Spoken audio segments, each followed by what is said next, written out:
ভারতের কলকাতার মুর্শিদাবাদে একবার আমার বলছে, হুজুর এশার নামাজ পড়ার পরে আপনি ঘুমান, আপনারে পরে তুলবো। ঘুম দিয়ে উঠে দেখি রাত 3টা বাজে, বলছে হুজুর চলেন। চলেন মানে যে এখন কেন? হুজুর আপনারে আমরা সকাল সকাল তুলছি, যে যদি সকাল হয় তো বিকাল কখন? রাত বাজে এখন 3টা, আরো বলছে সকাল সকাল তুলছি, তার মানে ওরা আরো দেরি করে তুলত না। সবাইকে বলছে এই নিয়ম পাল্টাবেন। বলেন বলেন, আলেম কারা? পৃথিবীতে যারা জ্ঞান অনুযায়ী আমল করে, নবীজির ভাষায় তারা আলেম। কি কথা বলেন না কেন? জ্ঞান অনুযায়ী আমল করা মানুষ আলেম এখন পৃথিবীতে কম না বেশি? না, দিন দিন আরো হারিয়ে যাচ্ছে। যে কয়জন করতো ওদেরকে আল্লাহ তুলে নিচ্ছে। কথা বলেন না কেন? নবীজি জানিয়েছিলেন ইন্তেকালের আগে যে কিয়ামতের আগে আল্লাহ পাকে পৃথিবী থেকে ইলম তুলে নেবে। সাহাবা ইকরাম বললেন কিভাবে? বলেন ইলম ওয়ালা মানুষগুলোকে আল্লাহ তুলে নেওয়ার মাধ্যমে ইলম তুলে নেবে। আপনি তাকান এই কয় বছরের ভেতরে বাহারুল উলুম যারা সবচাইতে বড় জ্ঞানী জ্ঞানী মানুষ এই বাংলাদেশ সহ বিশ্ব থেকে আল্লাহ তুলে নিয়েছে। এজন্য জ্ঞান অনুযায়ী আমাদের যাদের আমল হচ্ছে না তাদেরকে আমরা আলেম বলিও না, আলেম মনেও করি না। কোরআনে কারীম জানিয়েছে ইন্নাল্লাযীনা ইয়াকতুমুনা মা আনজালাল্লাহু মিনাল কিতাবি ওয়া ইয়াশতারুনা বিহি সামানান কালীলা উলাইকা মা ইয়াকুলুনা ফি বুতুনিহিম ইল্লান নার ওয়ালা ইউকাল্লিমুহুমুল্লাহু ইয়াওমাল কিয়ামাতি ওয়ালা ইউযাক্কিহিম ওয়ালাহুম আযাবুন আলীম। জোরে বলেন আল্লাহু আকবার। সূরা বাকারা 2 নম্বর পারার 5 নম্বর পৃষ্ঠার 3 নম্বর লাইনের 174 নম্বর আয়াতে আছে। তাফসিরে ফি জিলালিল কোরআন সাজ্জাদ কুতুব এভাবে লিখেছেন, আল্লাহ পাক বলেন নিশ্চয় যে বা যারা একতমনা কাতামা, একতম মানে গোপন করা। এটা মজারে বর্তমান ভবিষ্যৎ, প্রেজেন্ট ফিউচার। এখন যারা করছে, ভবিষ্যৎ বলতে কিয়ামত পর্যন্ত যারা করবে। মানজালাল্লাহু মিনাল কিতাব, আল্লাহ পাক এই কিতাবের ভেতরে যা নাজিল করেছেন সেই কথাগুলো, এটা গোপন করার দ্বারা ইহুদিরা খুশি হয়, খ্রিস্টানরা খুশি হয়, সর্বোপরি বাংলাদেশের নামধারী মুসলমান মুনাফিক যারা এরা খুশি হয়। এদেরকে খুশি করার জন্য কোরআনের সঠিক কথাগুলো দুনিয়ার কোন স্বার্থ পেয়ে যারা গোপন করে রাখে, আল্লাহ পাক বলেন গোপন করার দ্বারা তাদের হাদিয়া তোফা বেড়ে যায়, তাদের নজর নিয়াত যেটা ছিল তাদের ওইটা বেড়ে যায়, তাদের সেই জায়গা ছিল ওই জায়গা থেকে বাতিলরা আরো উপরে তুলে দেয়। আমার তো মনে হয় আয়াত পড়ার পরে ১৫০০ বছর আগে আল্লাহ যা যা বলেছেন বাংলাদেশে এখন খাপের খাপ, মমতাজের বাপ মিলে যাচ্ছে। আপনি দেখেন আজ যারা কোরআনের কথাগুলো জানার পরেও গোপন করে রাখে, তারা যেখানে আছে এখান থেকে উপরে তুলে দেয় বাতিলরা।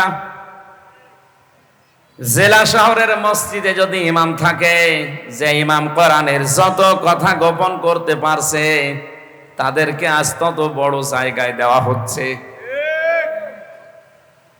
তাদের বেতন, নজর নেওয়া, হাদিয়া তোফা সব বেড়ে যাচ্ছে দিন দিন। কোরআনের ভাষায় আল্লাহ পাক বলেন এই যে বেতন, নজর নেওয়া যেগুলো বাড়ে এগুলো একটাও কিন্তু ঠিক না, এগুলো সব জাহান্নামের আগুন। সবচাইতে বড় ক্ষতি হবে ওই মানুষগুলোর সাথে আল্লাহ কিয়ামতে কথা বলবেন না এবং তাদেরকে পবিত্র করবেন না। বলেন নাউজুবিল্লাহ। চট্টগ্রামবাসী ৪৮,০০০-এর উপরে এই দেশে এখন পীর। অধিকাংশ দরবারে গেলে আমার যতটুকু বাস্তবতায় ধারণা আছে, অধিকাংশ পীরের দরবারে গেলে সেখানে ইসলামী রাজনীতির কোনো কথা পাওয়া যায় না। বলে এটা রাজনীতি মুক্ত দরবার। বলেন নাউজুবিল্লাহ। যে দরবারে গেলে রসুলের 10 বছরের রাজনীতি পাওয়া যায় না, ওটা শয়তানের দরবার। 48,000-এর ভেতরে আমার মনে হয় প্রায় সবই এখন এইটা। অনেকে রাজনীতি এটা কোরআনের যেটা আছে এটাকে হারাম মনে করে ফতোয়াও দিচ্ছে। এর দ্বারা তারা বাতিলের কাছে নজর নেয়াজ পাচ্ছে, পদ পদবি পাচ্ছে, বিভিন্ন চেয়ার পর্যন্ত পেয়ে যাচ্ছে। কথা বলেন না কেন? এই চট্টগ্রামে নেই? হ্যাঁ, নাম ধরা লাগবে। এগুলোর দ্বারা আপনি টাকা পয়সা, অর্থ সম্পদ, পদ পদবি, চেয়ার যা কামাই করছেন, আল্লাহর ভাষায় সব জাহান্নামের আগুন। এখন যদি বলেন ওরা জানে না, হ্যাঁ জানে, ওর চাইতে শয়তান আরো বেশি জানতো। এই কথা বলেন না কেন? ওর জ্ঞান আর কতটুকু আছে? শয়তানের জ্ঞান ওর চাইতে 1000 গুণ বেশি ছিল। ও জ্ঞানের ওপরে আমল না করার কারণে মারদুদ হয়ে গেছে, শয়তান হয়ে গেছে। আজ বিশ্বে যারা কোরআনে কারিমের জ্ঞান পাওয়ার পরে যারা দুনিয়ার স্বার্থে পেয়ে আমল করে না, ওগুলো শয়তানের চাইতেও খারাপ। কারণ ওর পেটে এখন যা গিয়েছে, এই মাগরিবের পরে খাবার খেয়েছে, ওটা জাহান্নামের আগুন। আপনি বলতে পারেন না দেখলাম সাগরের মাছ দিয়ে খাবার খেয়েছে, কে বলেছে ওটা সাগরের মাছ? উলাইকা মা ইয়াকুলুনা ফি বুতুনিহিম ইল্লান নার। আল্লাহ বলেন পেটে যা দিয়েছে জাহান্নামের আগুন ছাড়া আর কিছু না। এই আয়াত তো আমি বানালাম। বলেন,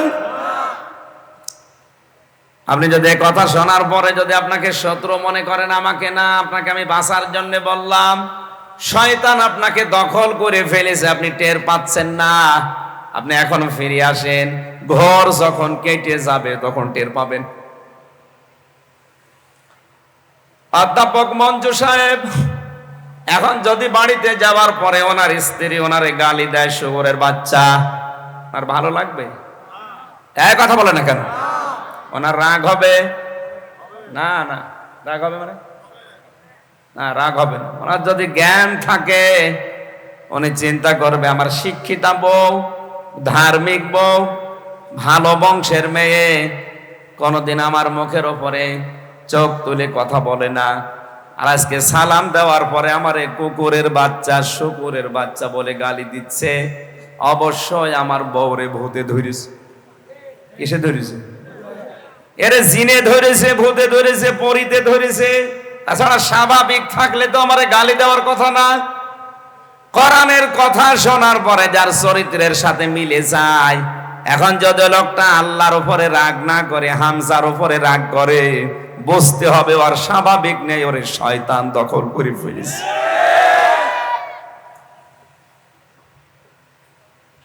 আয়াতের শেষের দুইটা কথা বেশি মারাত্মক। ওয়ালা ইউকাল্লিমুহুমুল্লাহ, আল্লাহ তাদের সাথে কথা বলছে না, বলবেও না। অথচ এই বাংলাদেশ সহ বিশ্বে আজ যারা আল্লাহর কথাগুলো গোপন করে, ওই ভণ্ড পীরগুলো আজ আওয়াজ ছড়িয়েছে আল্লাহর সাথে আমার কথা হয়। ঢাকাতে বহু দরবার আছে যে দরবার থেকে আওয়াজ পাওয়া যায় যে ওদের পীর সাহেব নাকি আল্লাহর সাথে ডাইরেক্ট কথা বলে। আল্লাহ বলেন কোরআনের কথা গোপন করলে তার সাথে আমি কথা বলছি না, বলবো না। ওয়ালা ইউযাক্কিহিম, তাদের পবিত্র করছি না, করবও না। তার মানে তাদেরকে জাহান্নামের আগুন দিয়ে আমি আল্লাহ ঝালাই করব। উলাইকা লাহুম আযাবুন আলীম, এদের জন্য যন্ত্রণাদায়ক শাস্তি রেডি করা আছে। বলেন নাউজুবিল্লাহ। এই আয়াত অনুযায়ী আমার যতটুকু বাস্তবতায় জ্ঞান আমি পেয়েছি, আলেম শুধু নামের আগে মাওলানা, মুফতি, হাফেজ, মুহাদ্দিস লেখা থাকলে আলেম হয় না। আলেম হওয়ার জন্য কমপক্ষে 3টা গুণ থাকা লাগবে। কয়টা? বলেন বলেন। যে আলেম আল্লাহর কোরআন নিয়ে চিন্তা ভাবনা করে, যে আলেম কবিরা গুনাহ থেকে নিজেকে সমর্থ থাকার পরও বাঁচিয়ে রাখে, যে আলেম আল্লাহর ইবাদতে নিজেকে নিয়োজিত রাখে। আপনি হিসাব করে বলেন এই আলেম বাংলাদেশে এখন হাতে গোনা নেই। বিশাল সব বাগাই দিয়ে পাগড়ি মাথার উপরে ফেলে দিয়ে রোমাল দিয়ে মনে হচ্ছে আসমান থেকে পালিয়ে এসেছে জিবরাইলের ছোট ভাই। বলে আমি দুনিয়াদারি কিচ্ছু বুঝি না, লা ইলাহা ইল্লাল্লাহ, কাউকে কিছু বলবো না। এটা কি কালেমা নাকি? এটা একটা বিপ্লবাত্মক কথা। লা ইলাহা ইল্লাল্লাহ এই কথা যদি কেউ ঘোষণা দেয়, এর বিপরীতে যারা আছে তাদের সাথে সংঘর্ষ বাঁধবে। মুহাম্মদ রাসূলুল্লাহ কালেমার দাওয়াত দিয়ে তিনি শত্রু হয়েছিলেন জালেমদের, আর তার দাওয়াত যারা কবুল করেছে তারাও কিন্তু জালেমদের টার্গেট হয়েছিল। আজ আমরা অনেকেই কালেমার দাওয়াত দেই, যাদের কাছে দেয় ওরাও বোঝে না, যে দেয় সেও বোঝে না। আপনি এই সহজ কথাটা কেন মাথায় নিতে পারেন না? বিশ্বনবী মুহাম্মদ রাসূলুল্লাহর মতো ভালো মানুষ এই কালেমার দাওয়াত দিতে গিয়ে তিনি টার্গেট হয়ে গেলেন ৮২ বার ইহুদিদের। কতবার? আরো জোরে বলেন। আমার তো হাদিসের দিকে তাকিয়ে মনে হয় আজ ফিলিস্তিন সহ আফগানিস্তান সহ এই বিশ্বের যত মুসলমানেরা কালেমা বুঝে পড়ে তাদেরই টার্গেট করে আজ ইহুদিরা। ফিলিস্তিনকে এমনি টার্গেট করে নাই। ৮২ বার যদি বিশ্ব নবীকে ওরা জীবিত অবস্থায় মেরে ফেলার জন্য টার্গেট নেয়, এমনকি মারা যাওয়ার পরেও তাকে কবর থেকে তুলে নেওয়ার জন্য ষড়যন্ত্র করেছিল। তাহলে আজও বিশ্বে যারা সত্যি নবীর মতো কালেমার কথা বলে, কালেমা পড়ে, তাদেরও বিরুদ্ধে ষড়যন্ত্র ইহুদি আর খ্রিস্টানরা করবে। আমেরিকার সুরটা একটু নরম দেখে অনেকে বিভ্রান্ত হচ্ছে। না, ইহুদি খ্রিস্টান বৌদ্ধ হিন্দু মাজুসি শুধু মুসলমান বাদ দিয়ে ৪৫০০ জাতি এখন দুনিয়ায়, সব ওরা এক। কোরআনে কারিমে আল্লাহ পররাষ্ট্রনীতির আয়াত দিয়েছেন, ইয়া আইয়ুহাল্লাযীনা আমানু লা তাত্তাখিযুল ইয়াহুদা ওয়ান নাসারা আউলিয়া বা'দুহুম আউলিয়াউ বা'দ। খুব ভালো করে শোনেন, হয়তো আয়াতটা এভাবে শোনেননি। আলেম যারা আছে তাদেরকে বলছি, ওহে যারা ঈমানের দাবি করো, এটা সূরা মায়েদার ৫১ নম্বর আয়াত, তাদেরকে বলছি লা তাত্তাখিযুল ইয়াহুদা ওয়ান নাসারা আউলিয়া, ইহুদি আর নাসারাদেরকে তোমরা কখনো বন্ধু হিসাবে গ্রহণ করবা না। এই আয়াতটা কার? বলেন বলেন। আয়াতের পরবর্তী শব্দ কি? বা'দুহুম আউলিয়াউ বা'দ, যখন তারা একে অপরের বন্ধু। পররাষ্ট্রনীতির এই আয়াতটা আল্লাহ এমনিতে নাযিল করেন নাই। বিশ্বে টিকে থাকতে হলে, বিশ্বে চলতে হলে পররাষ্ট্রনীতি এটা একটা ইবাদত, এটা আপনার লাগবে। ইহুদি খ্রিস্টান বৌদ্ধ হিন্দু যারা আছে তারা যদি একে অপরের বন্ধু হয়ে কাজ করে, তখন আর তাদের সাথে মিল মহব্বত দিয়ে চলা যাবে না। আজ ইহুদিরা খ্রিস্টানদের বন্ধু, খ্রিস্টানরা হিন্দুদের বন্ধু, হিন্দুরা বৌদ্ধদের বন্ধু। আপনি কি মনে করছেন চীন রাশিয়া এ আমেরিকার সাথে দ্বন্দ্ব, এটা তো মুখে মুখে, ভেতরে ওদের সব এক, মুসলমান টাইট করার জন্য। আজ ফিলিস্তিনের পক্ষে শুধু মুসলমানেরা বাদ দিয়ে কেউ কথা বলছে না, অথচ তারাও তো মানুষ। আমি যেটা বোঝাতে চাচ্ছিলাম, কালেমা হচ্ছে বিপ্লবাত্মক একটা বাক্য। এ বাক্য বলতে গেলে এর বিরুদ্ধে যারা আছে অবশ্যই তাদের সাথে সংঘাত হবে, মাস্ট বি। আল্লাহ আমাদেরকে কালেমা সাজ্জেদ কুতুবের মতো বোঝার তৌফিক দিন, বলেন আমিন। তাকে ফাঁসির আসামি যখন করা হয়েছে, ফাঁসি দেওয়ার আগে জেলখানার যিনি ইমাম থাকে, খতিব থাকে, উনি এসে কালেমা পড়াবে। ডাক দিয়ে বললেন, আল্লাহর বান্দা, এই কালেমাটার দাওয়াত দিতে গিয়ে আজ আমার ফাঁসির রায় দিয়েছে, এখনই আমাকে মেরে ফেলবে। আর এই কালেমা পড়ি আপনি বেতন পাবেন, নজর পাবেন, নিয়াজ পাবেন, আপনার মর্যাদা আরো বাড়বে রাষ্ট্রে। সুতরাং আপনি ভালো করে শুনে নেন, আপনার কালেমা আর আমার কালেমা কখনো এক না।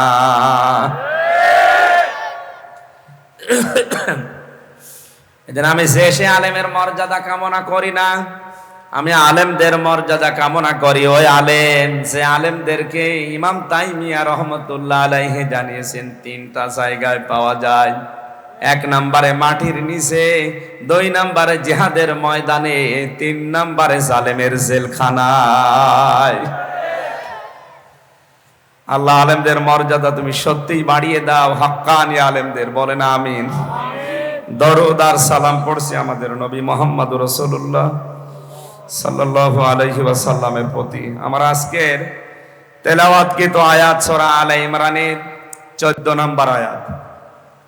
এখানে মহান আল্লাহ আমাদেরকে কিছু জিনিসের প্রতি আকর্ষণ তৈরি করে দিয়েছেন। যেহেতু তাফসীরুল কোরআন মাহফিল লিখা, জোহরের পর থেকে যত মানুষের নাম দেখলাম তাফসীর আকারে হয়তো তারা কথা বলেছে, মূল কথা আপনারা শুনে ফেলেছেন। আমি তো ছোট মানুষ, যতটুকু পারি আয়াতের উপরে আমার যতটুকু স্টাডি আছে, পড়াশোনা আছে, তাফসীর আকারে আমি বলার চেষ্টা করব ইনশাআল্লাহ। শয়তান যদি আশপাশে থাকে তাকে যেন আমরা তাড়াতে পারি। শয়তান তাড়ানোর দোয়া আগে পড়েন। আউযু বিল্লাহি মিনাশ শাইতানির রাজিম। বিসমিল্লাহির রহমানির রহিম।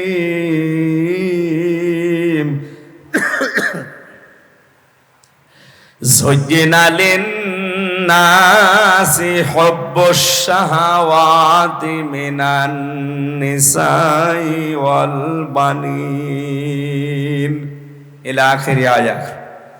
কোন সূরা যেন বললাম? সূরা আলে ইমরান। 200টা আয়াত আছে, মাত্র একটা আয়াত পড়েছি, 14 নম্বর আয়াত। 8টা বিষয় আছে আয়াতে। কয়টা? আল্লাহ পাক বলেন আকর্ষণীয় করিয়ে দিয়েছি, শোভন করে দিয়েছি, মায়া মহাব্বত ভালোবাসা তৈরি করে দিয়েছি 8টা জিনিসের উপরে। দুনিয়ায় 8টা জিনিসের মধ্যে মানুষ দুর্বল, এর দিকে মানুষের ঝোঁক, ভালোবাসা, মহাব্বত, আকর্ষণ বেশি। চট্টগ্রামবাসী, আপনি এবার নিজের সাথে মিলাবেন আপনার এই 8টা জিনিসের প্রতি ভালোবাসা আছে কিনা। আর আয়াতের শেষ কথা আল্লাহ আমাদের কি জানাতে চেয়েছেন? 1 নম্বরে পৃথিবীর মানুষের ভালোবাসা, আকর্ষণ আমি আল্লাহ তৈরি করে দিয়েছি তার স্ত্রীর প্রতি। কার প্রতি? আরো জোরে বলেন। বিশ্বনবী জানিয়েছেন আমার কাছে 3টা জিনিস ভালো লাগে, পছন্দ হয়। 1 নম্বরে সুগন্ধি, 2 নম্বরে নামাজ, আর 3 নম্বরে আমার নিজের স্ত্রী। কার স্ত্রী? এখানে যারা বসে আছি আমাদের কাছে ওই স্ত্রী ভালো লাগে, কিন্তু নিজেরটা বাদ দিয়ে অন্যেরটা। মানে নিজেরটা বাদ দিয়ে অন্যেরটা ভালো লাগে। এই কারণে আজ বাংলাদেশে পরকীয়া প্রেম। আমি আয়াতের তাফসীর পড়তে গিয়ে তাফসীরে হাক্কানিতে পেয়েছি, কেউ যদি পরকীয়া প্রেমে লিপ্ত হয় কমপক্ষে দুনিয়া আখিরাত মিলে তার 6টা ক্ষতি হবে। এখানে যদি থাকেন এই মুহূর্তে আপনার চরিত্র পাল্টাবেন। 1 নম্বরে আপনার চেহারার উজ্জ্বলতা নষ্ট হয়ে যাবে। 2 নম্বরে আপনার জীবনের ইবাদত বন্দেগী কবুল হওয়া বন্ধ হয়ে যাবে। 3 নম্বরে মরণের সময় আপনি বেঈমান হয়ে মারা যাবেন, ঈমান পাবেন না। এই যে এত বড় কঠিন কঠিন কথাগুলো বললাম, এবার আল্লাহকে সাক্ষী রেখে হাত তুলে বলেন তো পরকীয়া প্রেমে লিপ্ত আছেন কারা? হাত তোলেন তো। ও, এই হাদিস বলা আমার মনে হয় এই জেলার জন্য না, এই কুষ্টিয়ার জন্য কার্যকর। আলহামদুলিল্লাহ, যাক ভালো, এই এলাকায় পরকীয়া প্রেম নেই।